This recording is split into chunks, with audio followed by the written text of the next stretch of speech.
मैं जीतम मीना आपका स्वागत करता हूं एग्रो जीतम पर। और आज की इस वीडियो में हम जानेंगे कि जुलाई के महीने में हम कौन कौन सी 40 प्रकार की सब्जियां हमारे होम गार्डन में या फिर रूफ गार्डन पे आसानी से लगा सकते हैं। तो उसमें सबसे पहली सब्जी है लौकी। लौकी एक बेल वर्गीय सब्जी है जिसको हम बड़े पोट में आसानी से उगा सकते हैं। इसके लिए हमको ज्यादा मेहनत करने की कोई आवश्यकता नहीं है। इसके लिए सिर्फ हमको एक मचान बनानी पड़ती है जिसपे हमारी लौकी की बेल आसानी से चढ़ सके। और लौकी के बीज लगाने के 50 से 60 दिन के बाद फल प्राप्त होना चालू हो जाता है।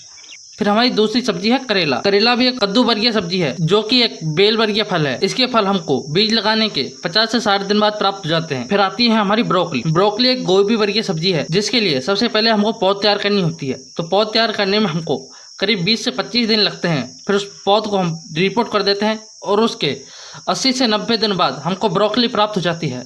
और ब्रोकली के खाने वाला भाग होता है उसका फूल यानी हार्ट। इसके बाद आती है हमारी फूल गोभी। फूल गोभी की सबसे पहले हम पौध तैयार करते हैं जो कि 20 से 25 दिन में आसानी से तैयार हो जाती है।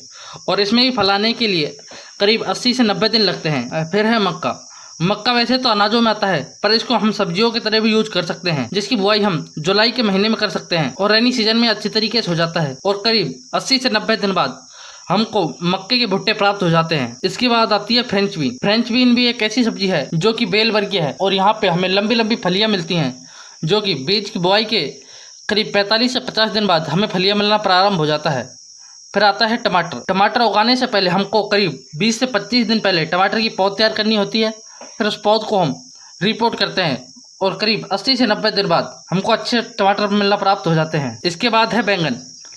बैंगन की भी सबसे पहले पौध तैयार की जाती है और इसमें भी पौध तैयार होने में करीब 20 से 25 दिन ही लगते हैं। जब हम पौध को दूसरे पोट में दूसरे स्थान पर लगा देते हैं उसके करीब 80 से 90 दिन बाद हमको अच्छे और स्वादिष्ट बैंगन प्राप्त हो सकते हैं। इसके बाद लगाई जाती है हरी मिर्च। हरी मिर्च सबकी फेवरेट होती है। सबसे पहले इसकी पौध तैयार करेंगे जिसको पौध तैयार करने में हमको करीब 20 से 25 दिन का समय लगेगा। और पौध को जब हम रिपोर्ट कर देंगे उसके 60 से 80 दिन बाद हमको हरी मिर्च मिलना प्रारंभ हो जाएगा। जब हम इन हरी मिर्चों को नहीं तोड़ेंगे तो वही पक के लाल हो जाएंगी। फिर उनको सुखाने के बाद हम लाल मिर्च का भी उपयोग कर सकते हैं।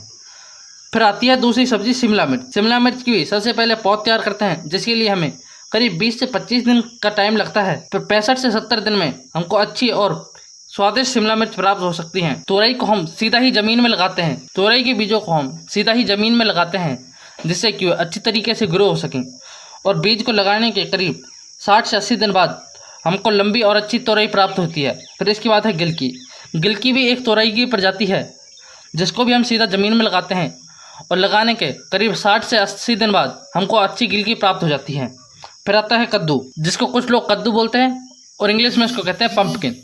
यह भी बीज लगाने के 80 से 90 दिन बाद हमको अच्छे कद्दू प्राप्त होते हैं। फिर है भिंडी। भिंडी की हम सीधी बुआई करते हैं। इसको भी हम सीधा ज़मीन में या पोट में लगाते हैं जिसके बाद करीब 60 से 70 दिन बाद हमको अच्छी और लंबी भिंडियाँ प्राप्त होती हैं। फिर है मूली। मूली को हम जुलाई में भी लगा सकते हैं और अगस्त में भी लगा सकते हैं। मूली को सीधे ही जमीन में या फिर ग्रो बैग में लगाया जाता है जिससे करीब 40 से 60 दिन में ही हम अच्छी और स्वादिष्ट मूलियाँ प्राप्त हो जाती हैं। फिर है पालक। पालक आयरन का एक अच्छा सोर्स है जिसको हमें हरदम अपने गार्डन में या फिर किचन गार्डन में रखना चाहिए जिससे कि हमको पूरे वर्ष भर पालक मिलती रहे। इसके बीजों को हमको सीधा ही ज़मीन में छिड़कना होता है जिसके करीब 25 से 30 दिन बाद इसमें अच्छे पत्ते आने लगते हैं जिनकी हार्वेस्टिंग हम टाइम पे कर सकते हैं। फिर आती है चौलाई। चौलाई एक भाजी प्रकार की सब्जी है जिसको हम ऊपर से काट के जिसका सूप बना सकते हैं और सब्जी बना सकते हैं। इसमें काम ली जाती है। और यह चौलाई की बुआई के करीब 50 से 60 दिन बाद हमको अच्छी और स्वादिष्ट पत्तेदार चौलाई प्राप्त होती है। फिर आती है लाल भाजी। लाल भाजी भी एक चौलाई की ही वैरायटी है जिसके पत्तों का रंग लाल होता है इसलिए इसको लाल भाजी कहा जाता है। और यह करीब 40 से 45 दिन में तैयार हो जाती है। फिर है सबका फेवरेट धनिया। धनिया को भी हम हमारे होम गार्डन में आसानी से उगा सकते हैं। इसके लिए बीजों को थोड़ा सा क्रश करके अच्छी तरीके से मिट्टी पे फैला दें और उनके ऊपर हल्की हल्की मिट्टी डाल दें जिससे कि वो अच्छी तरीके से अंकुरित हो सके। जब इसमें पत्तियाँ आना शुरू हो जाएं तो अपन उसको हार्वेस्ट करके अपनी सब्जियों के लिए उपयोग कर सकते हैं। फिर आती है ककड़ी। ककड़ी भी एक बेल वर्गीय फल है जिसको हम सीधा ही पोट में लगाते हैं और इसके करीब 50 से 60 दिन बाद ककड़ी आना शुरू हो जाती हैं जिनका उपयोग हम सलाद के रूप में आसानी से कर सकते हैं। फिर है पैठा। पैठा एक बहुत स्वादिष्ट सब्जी होती है जिसमें आपने सुना होगा आगरे के पैठे। वो पैठे भी इसी पैठे से बनते हैं। इसको मैच्योर होने में थोड़ा सा टाइम लगता है। करीब 80 से 90 दिन में ये पूरी तरह मैच्योर हो जाता है। इसको हम लंबे टाइम तक आसानी से स्टोर कर सकते हैं। फिर आती है लोबिया। लोबिया एक फलीदार सब्जी है जिसका उपयोग हम सब्जी बनाने के लिए कर सकते हैं। या फिर इसके बीजों का उपयोग हम और अन्य कामों में भी करते हैं। हरी प्याज के लिए हम हमारे घर में उपस्थित छोटे प्याजों का उपयोग करते हैं, जिनको हम सीधा ज़मीन में लगा देते हैं और ऊपर ग्रोथ करके वहाँ से हमको और हरे प्याज मिलते रहते हैं, जिनको हम बारी बारी से काट के और अधिक समय तक उपयोग कर सकते हैं। फिर आती है ग्वार फली के लिए हम सीधे ही ज़मीन में बीज डालते हैं और करीब 60 से 70 दिन बाद हमको ग्वार फली प्राप्त हो जाती हैं, जिनको हम तोड़ के हमारी सब्जी के लिए उपयोग कर सकते हैं। फिर अरबी की बुआई भी हम जुलाई के महीने में करते हैं।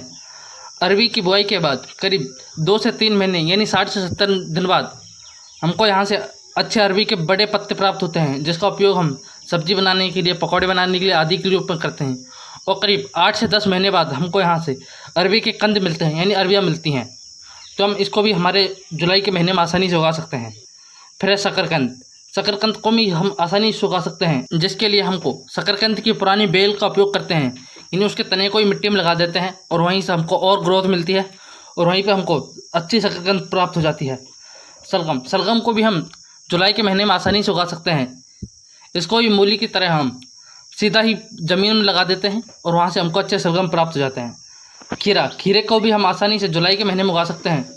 खीरे के बीजों को हम सीधा ही ज़मीन पर लगा देते हैं या फिर हम सीधा ही ग्रो बैग में लगा सकते हैं, जहाँ से हमको करीब 50 से 60 दिन में अच्छे खीरे प्राप्त होना शुरू हो जाते हैं। अदरक की बुआई वैसे तो मई जून के महीने में की जाती है। अगर आप थोड़े लेट हो गए हो तो आप इसकी बुआई जुलाई में भी कर सकते हैं और करीब 9 से 10 महीने बाद हमको अच्छी अदरक प्राप्त हो जाएंगी। फिर आती है अगली सब्जी हल्दी की बुआई भी मई जून में होती है। अगर आप थोड़ा लेट हो गए हो तो आप इसकी बुआई जुलाई में भी कर सकते हैं और करीब 9 से 10 महीने में ही हमको अच्छी हल्दियाँ प्राप्त हो जाती हैं। फिर आती है सेम फली को होने के लिए करीब 80 से 90 दिन में हमारी सेम फलियाँ आनी चालू हो जाती हैं और इसके लिए भी हम सीधा बीज का उपयोग करते हैं।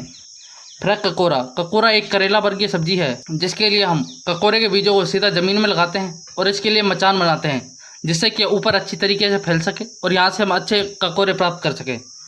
फिर आती है जकुनी एक कद्दू वर्गीय सब्जी है, यानी इसको कह सकते हैं हम लंबे वाले कद्दू, और इसका पौधा ज़्यादा बड़ा नहीं होता। हम इसको अच्छी तरीके से 8 इंच बड़े पोट में आसानी से लगा सकते हैं और काफ़ी अच्छी जुकिनी प्राप्त कर सकते हैं। पर एक चीज़ का ध्यान रखें, अगर आप घर में खाने वाले सदस्य ज़्यादा हैं तो आप जुकिनी के पौधे अधिक लगाएं, क्योंकि एक पौधे में करीब 4-5 ही जुकिनी आती हैं। फिर आती है छप्पन कद्दू भी एक कद्दू वर्गीय सब्जी है, इसको भी हम हमारे गार्डन में आसानी से उगा सकते हैं। फिर आती है गाजर को अगर हम जुलाई के अंतिम सप्ताह में उगाएं या फिर अगस्त की थोड़ी सी शुरुआत में उगाएं तो हमको अच्छी गाजर समय से पहले प्राप्त हो जाएंगी और इसको भी होने में 60 से 70 दिन में हमको अच्छी गाजर मिल जाएंगी। फिर आती है लेंटस की सबसे पहले हमको पौध तैयार करनी होती है और करीब 20 से 25 दिन बाद हम इस पौध का उपरोपण कर देते हैं, यानी दूसरी जगह पे लगा देते हैं, जिससे हमको अच्छे लेंटस प्राप्त हो जाते हैं। और ऐसी वीडियो देखने के लिए आप मेरे चैनल को सब्सक्राइब करें। अगर आपको जुलाई के महीने में उगने वाले फलों की जानकारी लेनी है तो करीब 7 दिन बाद मैं ये वीडियो भी डालूंगा कि जुलाई के महीने में कौन कौन से फल के पौधे लगाएं। तो फिर मिलते हैं अगली वीडियो में।